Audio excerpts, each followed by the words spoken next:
Mandas, borgo della Tregenta, fu un tempo ducato e snodo centrale dell'isola. In epoca medievale appartenne al giudicato di Cagliari, poi al regno di Arborea.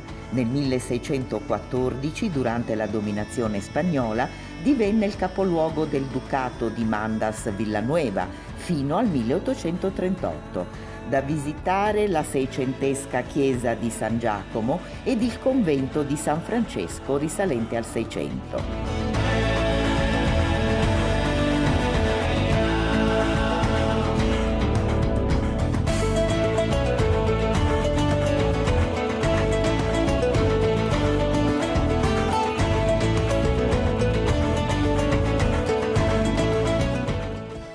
L'antica civiltà contadina della fiorente Mandas è custodita nel Museo etnografico comunale Islollas e Isaiaiusu, dove sono riprodotti gli ambienti della vita rurale dei secoli scorsi.